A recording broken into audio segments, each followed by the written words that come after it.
à sa musique, donc celle d'Emmanuel Depoix. On écoute tout de suite ce titre, La salle et la terrasse.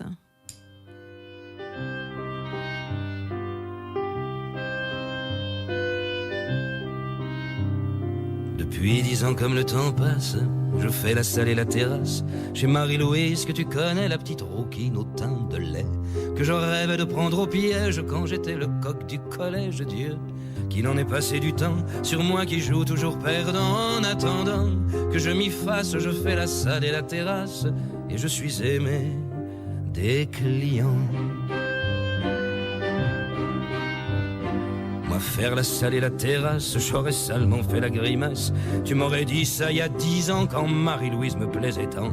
Elle allait encore à l'école et je lui collais des auréoles quand je la voyais passer de loin. Mais le petit ange a fait ses foins. Maintenant qu'elle règne sur la place, moi je fais la salle et la terrasse et je n'irai jamais plus loin. Voulez-vous donc que j'y fasse? On devient bête et le temps passe. Marie-Louise a 45 ans et son cocu bien gentiment vient de la faire propriétaire en allant dormir dans la terre. On ne peut guère dormir plus loin. Moi j'ai pris tellement d'embonpoint et j'ai fait tellement de grimaces entre la salle et la terrasse. Je suis un con, ni plus ni moins. Depuis 10 ans, comme le temps passe, je fais la salle et la terrasse chez Marie-Louise, que tu connais, la petite rouquine au teint de lait que je rêvais de prendre au piège quand j'étais le coq du collège. Dieu, qu'il en est passé du temps sur moi qui joue toujours perdant. En attendant que je m'y fasse, je fais la salle et la terrasse et je suis aimé des clients. Oui, je vous le donne, votre petit coup de torchon sur la table. Un jeu de 32 cartes, voilà tout de suite. Un jambon beurre en terrasse. Et 2 crèmes à la une et 2. 2 demi, 2 et sans faux col. Tenez, payez vos garçons. Merci.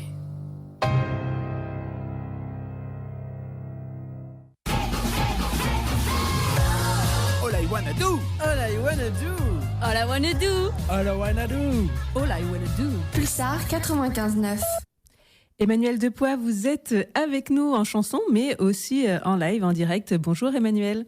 Bonjour. Et vous êtes accompagné de Sacha Antiao. Bonjour Sacha.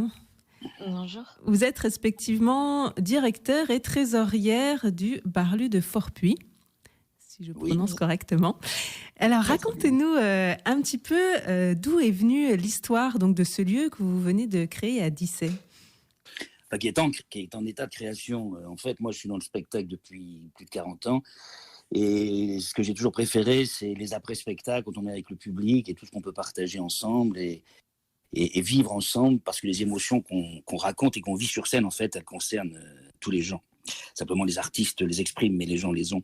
Et donc, j'avais toujours rêvé de faire un lieu, d'arrêter ma carrière et de finir mon parcours terrestre en créant un lieu pour les gens, partager avec les gens autour de la musique, de la chanson, de la poésie, mais aussi d'un bar associatif, de tas d'activités différentes et que les gens en soient totalement impliqués. Et donc voilà, je suis venu le créer à Dissay, ça s'appelle le Barlu de Forpuy, et maintenant avec toute une merveilleuse équipe autour de moi et avec moi, voilà, dont Sacha. Donc Sacha, effectivement. Alors, tout a commencé par l'achat d'un lieu déjà à Dissay. Comment vous avez trouvé ce lieu ? Bien, en fait, pour mon fils aîné fait du cirque et a voulu faire l'école de Châtellerault, et qui est une des grandes références de la préparation au bac cirque. Et donc, comme j'avais envie de faire ce lieu, je me suis dit pourquoi je n'irais pas un petit peu près de lui, comme ça, s'il a besoin de moi, ben voilà. Donc, j'ai proposé ça à ma femme Delphine, qui m'a dit oui tout de suite. Et puis, du coup, on a cherché un corps de ferme, effectivement, dans la région du Poitou. Et on est arrivé à Dissay par hasard. Il y a eu quelques circonstances assez fascinantes, mais allons vite. Voilà, c'est comme ça qu'on s'est retrouvés à Dissay. Et on a effectivement acheté ce corps de ferme dans l'idée totale de créer ce lieu. Voilà. Et vous, Sacha, comment vous avez rejoint ce projet ? Alors moi, en fait, j'ai rencontré Delphine par le biais du travail, puisque nous sommes toutes les deux professeurs des écoles. Et j'ai ensuite voulu aller voir un peu ce dont il s'agissait. J'ai assisté au premier repas spectacle qui avait été lancé en mai dernier. Que j'avais vraiment apprécié. Et puis après, il a été question de faire des travaux pour améliorer le lieu, développer l'activité. Donc, j'ai participé avec tout un tas de volontaires à ces travaux. Et lorsqu'il a été question de fonder un bureau, une association, les statuts, Emmanuel et Delphine m'ont accordé leur confiance pour faire partie donc du bureau et lancer vraiment l'association à proprement parler. Racontez-nous un petit peu à quoi ressemble ce lieu et les différents travaux qu'il a fallu faire. En fait, il y a une grande maison dans laquelle on habite, Delphine, mes enfants et moi. Et puis, il y a un cellier, il y a un chef, ils faisaient du vin, les anciens propriétaires. Et puis, il y a un grand hangar où ils faisaient sécher du tabac. Vous voyez, ils aimaient la vie, hein, il manque que la cocaïne. Et puis, il y a aussi une espèce de grange où ils mettaient du foin.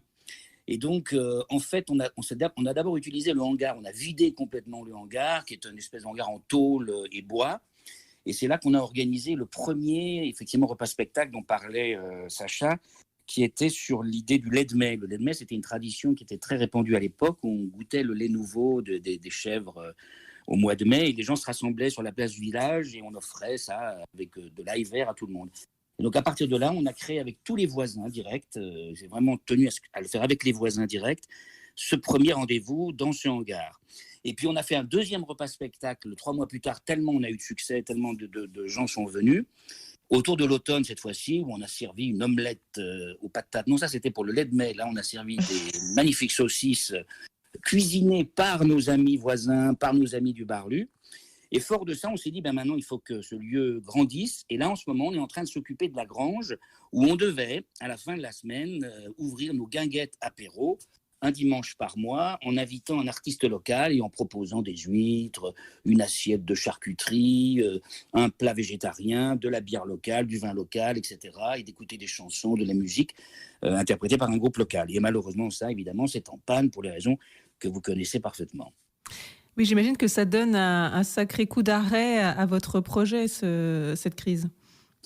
Disons que, il y a des gens bien plus malheureux que nous, il y a des gens qui sont obligés d'aller travailler et qui en souffrent. Je pense notamment, bien évidemment, à tous le personnel hospitalier. Il y a pire comme situation. On a une belle maison, on est confiné quand même au soleil, en ce moment d'ailleurs, avec des beaux éléments. Mais par contre, effectivement, si ça durait longtemps, ça mettrait en grand danger le lieu. Mais bon, voilà, c'est la vie. J'ai pas envie de m'apesanter là-dessus. Voilà, j'espère qu'on va s'en sortir. J'espère surtout que les gens vont être respectueux de chacun et des autres. On va se confiner vraiment. Et puis, on va mieux rebondir plus tard. Et tout le monde viendra, au contraire, profiter de ce genre d'endroits qui sont là pour rassembler les gens et dans l'émotion, dans le rire, dans le partage, dans le rêve et l'amitié. Voilà. Vous êtes placé dans un milieu un petit peu à l'écart, en milieu rural. Qu'est-ce que ça apporte plutôt que d'être en ville ? Déjà, au niveau du confinement, c'est nettement plus agréable.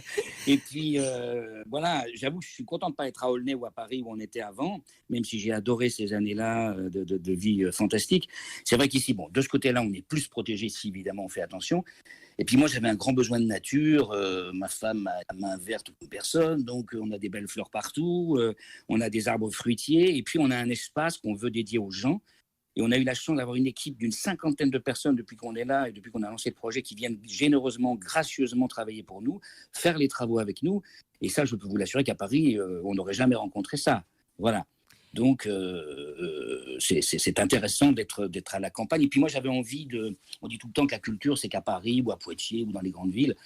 Non, la culture, elle doit être partout. Et de créer un lieu comme ça, à la fois convivial, culturel, social, associatif et solidaire, eh bien, c'est bien de le faire dans un milieu rural. Voilà. Pourquoi justement cette dimension associative ? Allez, réponds un peu, Sacha. T'es là? Oui, non, effectivement, c'est vrai que on retrouve dans ce milieu-là des forces et un investissement qu'on n'aurait pas forcément en ville, avec des compétences aussi qui sont très très diverses et variées et qui nous aident à la fois sur les travaux, la cuisine. Enfin voilà, tout le monde a des compétences à apporter et c'est surtout partie du voisinage et puis ça commence à prendre de l'ampleur. Avec des gens même que nous ne connaissons pas qui viennent donner un coup de main aux travaux pour les nouvelles scènes prévues pour les guinguettes. Donc, effectivement, ça reste très, très fédérateur, même en milieu rural. Et puis en plus, pardon, l'association, enfin l'organisation associative permet justement l'investissement des gens, parce que si vous montez une société, il y a le président, le directeur général, il y a le conseil d'administration, puis c'est eux qui décident. Avec la formule associative, on peut intéresser les gens au projet et qu'ils se sentent investis et concernés. Parce qu'on n'est pas venu créer un lieu pour une compagnie parisienne, par exemple. Vous voyez, on est venu créer un lieu pour que les gens d'ici, des environs, de Dissay jusqu'à Poitiers, Châtellerault et autour, viennent eux-mêmes investir le lieu, proposer des spectacles, proposer des artistes qu'on ne voit pas dans le coin parce qu'il manque de relais.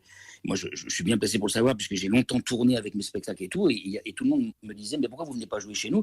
Parce que j'ai dit « mais c'est à vous de trouver un lieu, un endroit pour que je vienne chanter chez vous. Je ne peux pas, moi, aller téléphoner aux endroits et dire « coucou, j'arrive ».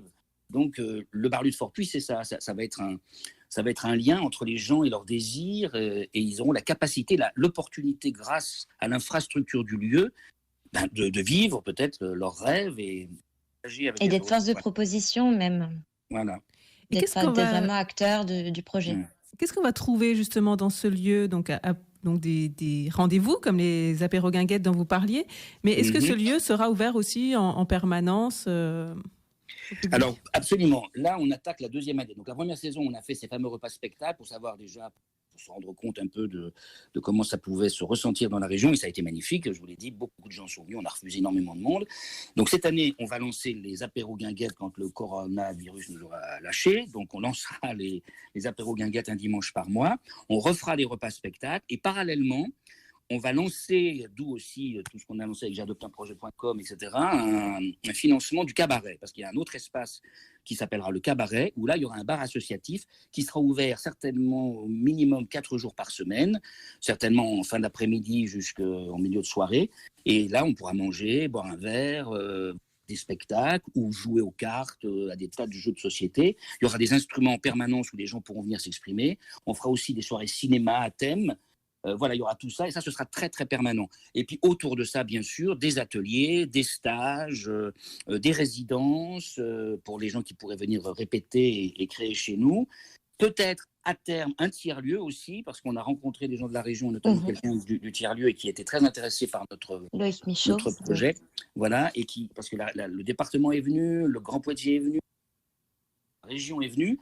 Et manifestement, ce projet les touche. Et donc, petit à petit, c'est ça aussi l'intérêt, c'était de faire pousser ça petit à petit pour qu'encore une fois, les gens se sentent totalement concernés, investis, et qu'on ne leur impose pas tout à coup un lieu là qui pousse comme ça, par des Parisiens, entre guillemets, et eux n'ont qu'à rien dire et venir. Et c'était surtout pas ça qu'on voulait faire. Oui. Le but, c'est vraiment de répondre à un besoin, à long terme, peut-être un besoin de coworking, par exemple, ou de rencontres, d'espaces de répétition. Voilà, et puis il y a une grande cour aussi, on pourra manger dehors, on pourra projeter des films dehors. Enfin voilà, c'est de créer un lieu de vie solidaire, associatif et culturel, inventé, partagé par les gens. Voilà. N'en jetez plus, ça devient frustrant dans cette période de confinement. Vous avez décidé de passer par la plateforme, donc j'adopte un projet. À quoi va servir ce financement participatif ?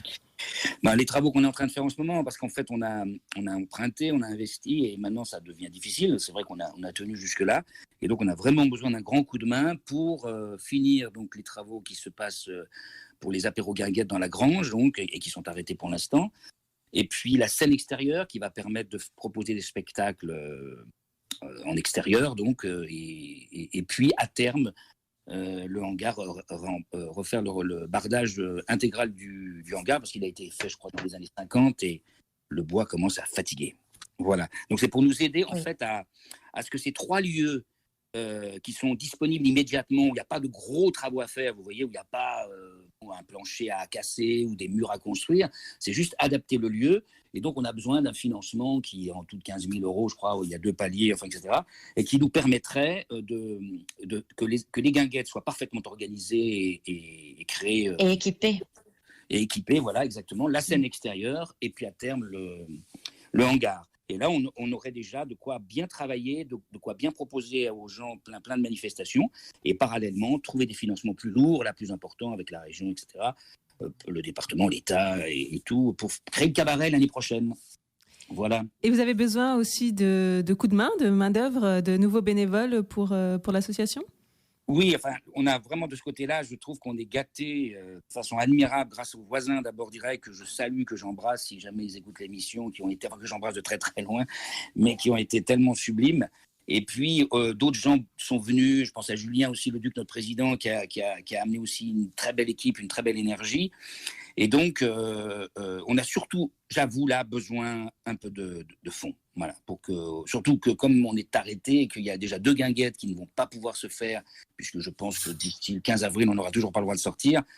Donc là, on va être un petit peu en panne, quoi. Donc, on a vraiment besoin surtout là d'être aidé. Mais par contre, évidemment, tout autre aide, la vaisselle, par exemple, on charge de la vaisselle. Il y a plein d'autres choses qui sont possibles et les gens peuvent nous rejoindre à travers notre site. Mais on a besoin il y a un formulaire même à cet effet sur le site. Voilà. Donc le Barlu de Forpuy. Merci beaucoup Emmanuel Depoix et Sacha Antiaou d'avoir été avec nous. Merci. On termine en musique cette émission avec un nouveau titre de vous.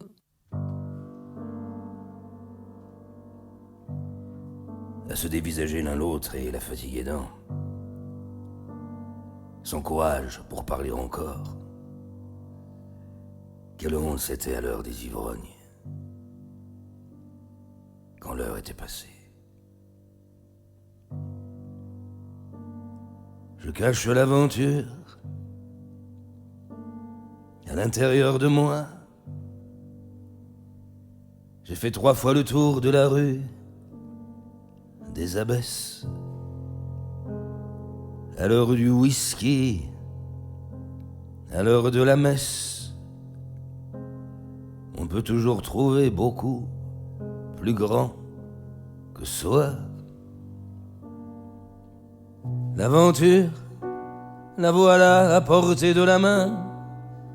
Garde ton cœur à gauche et tes 2 pieds sur terre et tu verras d'un coup s'effacer les frontières. L'aventure est chez toi mais tu n'en savais rien. Il suffit de partir sur des souliers trop grands, de marcher sur les os des ailes autour des tempes, de boire des images et de mordre les vents, de chercher dans le noir des gueules de sa trempe. Il suffit d'être seul et de tenir debout au milieu de tous ceux qui gueulent et qui vacillent. Va ton chemin tout droit, l'aventure est au bout, et tu verras que l'or n'est jamais ce qui brille. Fais le tour de la terre avec 10 francs sur toi. Va t'en planter des choux au cœur de la savane. Fabrique des légendes avec tes gueules de bois. Va t'en faire un tabac un soir à la Havane. Et puis reviens chez toi avec des rides en plus, la gueule boucanée comme sur les images. Jette ton sac à dos et viens poser ton cul. On se partagera le rouge et le fromage. Il m'arrive parfois rien qu'à te regarder de franchir d'un seul coup la muraille de Chine, sauter 3 océans sans quitter mon quartier. Ce que je ne vois pas d'ailleurs, je le devine. L'aventure se réveille à l'odeur de ta peau. Au milieu de ton lit je trouve des navires. Le vent dans tes cheveux fait claquer les drapeaux. Et quand l'amour fleurit, je n'ai plus rien à dire. Voir courir devant soi les bisons de Lascaux sur un papier de riz, écrire la Carmagnole, boire de la Mirabelle dans les bars de Frisco, le soir à Varsovie, danser la farandole. Voir enfin de ses yeux ce qu'on n'a jamais vu à 3 heures du matin, voir des anges à Pigalle. Mon aventure à moi, c'est ce que j'ai voulu être pour tous les cons, un objet de scandale. Un soir en descendant la rue du Mont-Cenis, j'avais peut-être un peu forcé sur la bouteille. J'ai vu 3 caravelles cinglées sur Tahiti. Depuis cette rue-là pour moi n'est plus pareille. J'y vais boire l'apéro chez des conquistadors dont aucun n'a jamais découvert l'Amérique. On mélange à plaisir les vivants et les morts. Et quand on s'est tout dit, il reste la musique.